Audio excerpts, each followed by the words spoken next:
Bom, vamos agora falar da sintaxe de um comando em CSS. A sintaxe é a forma de como a gente dá um comando em CSS. Bom, se o comando do CSS estiver dentro da página HTML, ele vai vir seguido de style e barra style, correto? Então você aqui indica que essa área é uma área de estilo própria do CSS. E aqui eu tenho um estilo para o H1, onde eu tenho atributos, né? As declarações para cor, né? E um valor definido para atributo cor. E aqui eu tenho um estilo para tag P, para tag parágrafo, onde eu tenho um atributo cor, que vai ser preto, e a margem, né? Ou seja, a distância entre o lado esquerdo e o texto, né? O texto vai começar a 5 centímetros do lado esquerdo. Isso é uma maneira de eu posso colocar mais de um atributo dentro de um mesmo seletor, tá? Eu posso fazer mais de uma declaração dentro de um mesmo seletor. Uma outra forma é repetir o seletor e fazer uma declaração. Então, para cada seletor repetido, eu coloco uma declaração. Então, aqui, ó, aqui como eu tenho duas declarações, eu vou dar início a 2 seletores, ambos para tag P. Tá? É a mesma coisa, tanto faz eu fazer esse, como eu fazer esse. Esse aqui é mais versátil, né? Porque você pode diminuir o número de linhas que você está fazendo. Bom, vamos trabalhar com cores em CSS, né?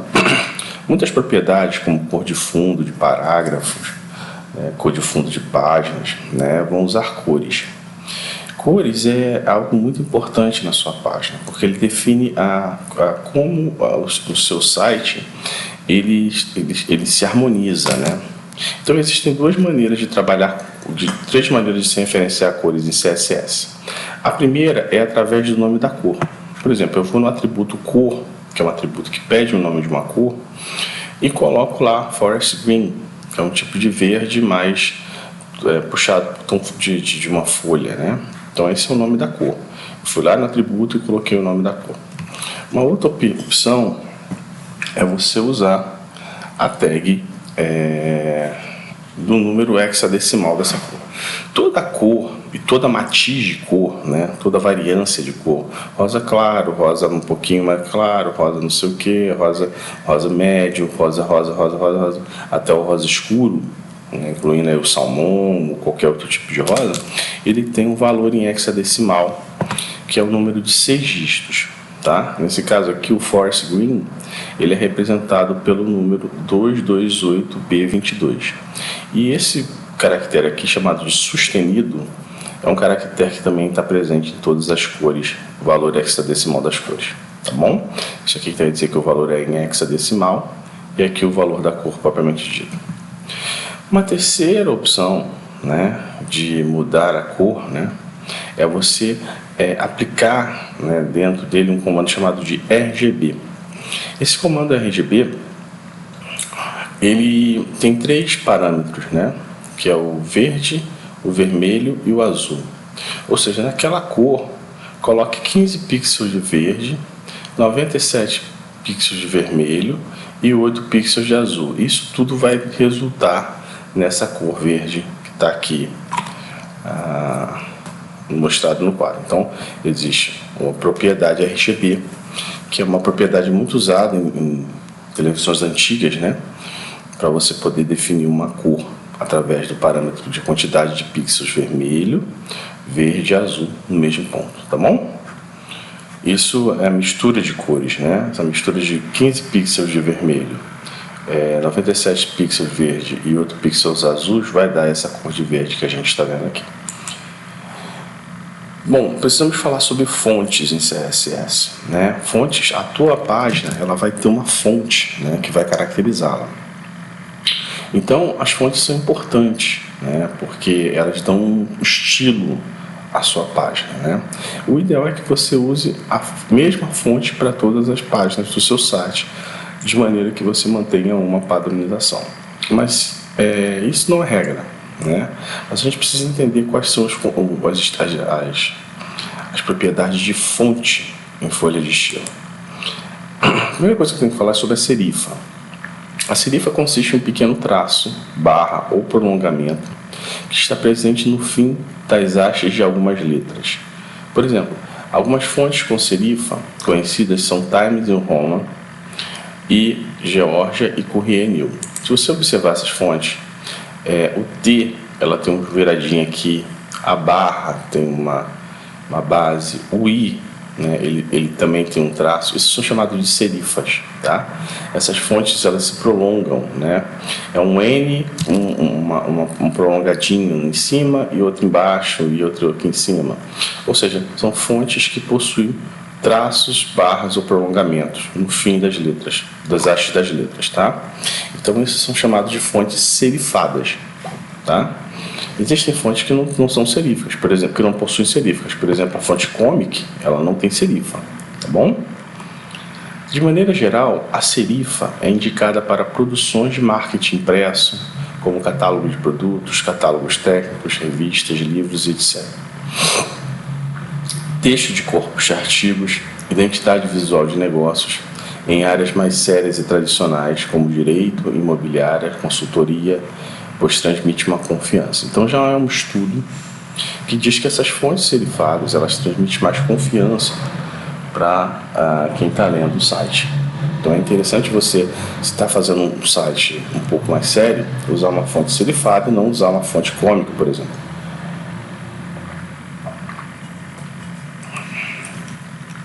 As famílias tipográficas sem serifas, né? Existem fontes com serifa e existem fontes sem serifas. Elas são conhecidas do francês sans serif, né? ou sem serifa, né? Elas também são chamadas de fontes grotescas ou góticas, né? Do alemão, né? Então, exemplo de fonte tipográfica sem serifa, a fonte Comic Sans, né? Agora, um outro tipo de fonte, além das serifadas e não serifadas, a gente pode falar também de fontes monoespaçadas. O que quer dizer isso? É uma fonte tipográfica cujas letras e caracteres ocupam o mesmo espaço horizontal.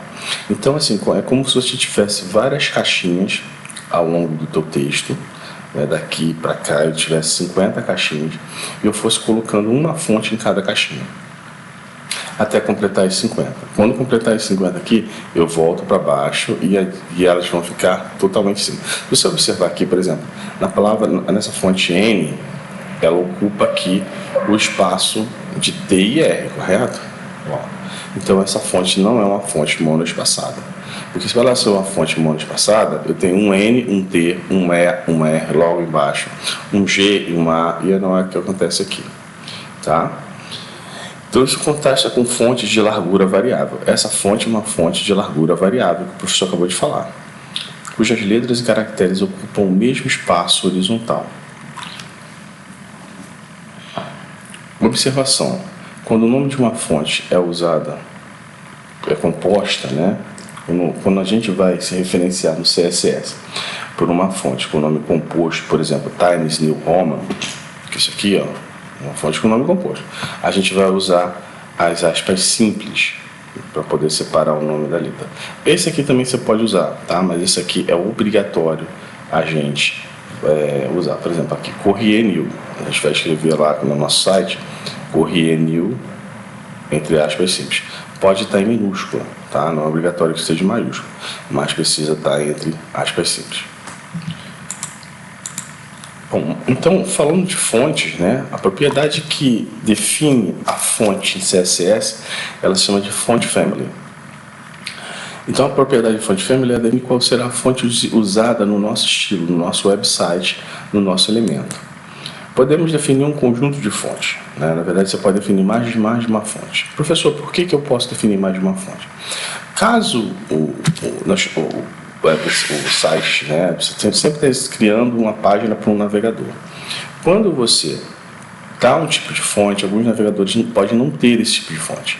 Então, ele vai pegar o segundo tipo. Se ele não tiver o segundo tipo, ele vai tentar o terceiro, até que, se ele não tiver o terceiro, ele vai pegar o quarto, porque o quarto vai ser, a gente vai dizer, não, pega qualquer fonte serifada ou qualquer fonte não serifada.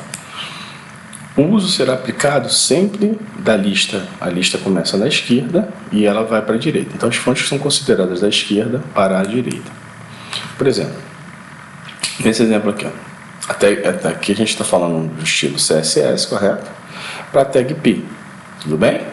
A cor de fundo do parágrafo vai ser preta, a margem do parágrafo à esquerda, ou seja, ele vai começar 5 centímetros do início da tela esquerda, né, do lado esquerdo da tela, e ele vai ter o seguinte família de fonte: Verdana, que é o tipo de fonte que a gente viu ali, ó, que era serifada, correto? Ó, é um tipo de Verdana, não, perdão, falei besteira. Verdana não é serifada, não. A gente viu um tipo de fonte não serifada. Geneva, vamos ver se Geneva é serifada. Geneva também não. Time News Roman, essa serifada. Há duas fontes que não possuem serifa.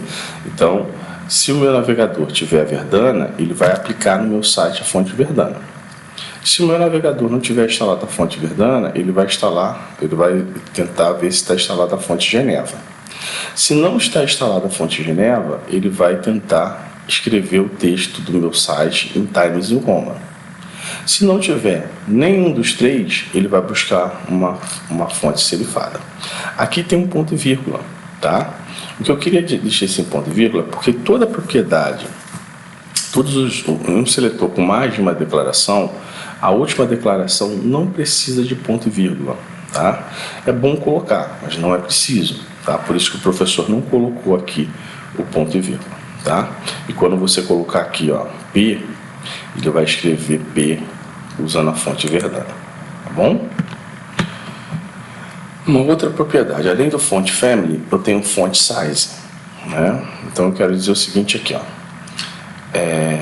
Criei um estilo na página, H1, H2 e H3 vão ter um tamanho de 300% maior do que normal, do que o H1, H2 e H3 normais que o CSS e o HTML estão acostumados. Tudo bem? Então, font size mexe com o tamanho da fonte. Bom, a gente precisa agora falar de alguns estilos que são herdados em CSS, né?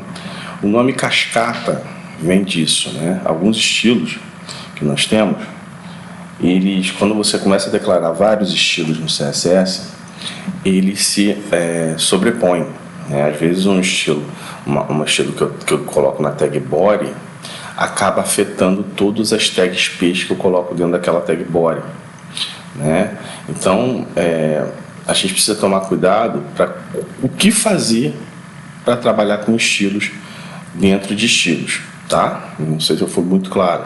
Às vezes você tem dentro de um comando de parágrafo um subparágrafo que vai herder propriedades desse parágrafo.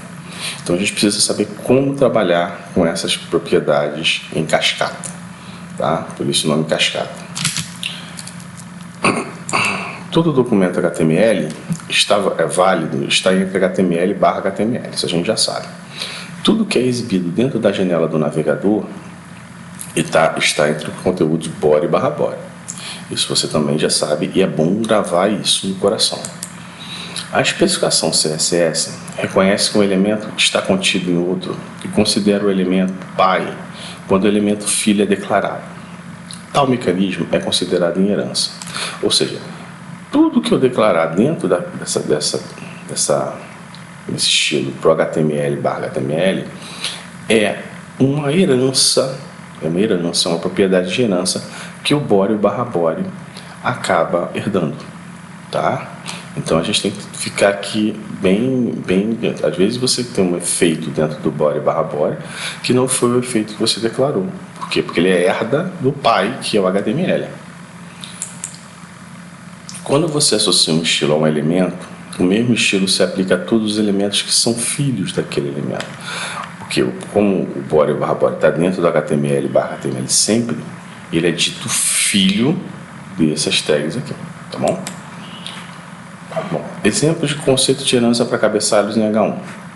Observe que todos os elementos dentro da tag body possuem o estilo da tag body, inclusive esse parágrafo P que você está lendo. Esse é o resultado da propriedade de herança. Isso aqui é uma página onde a gente colocou a herança.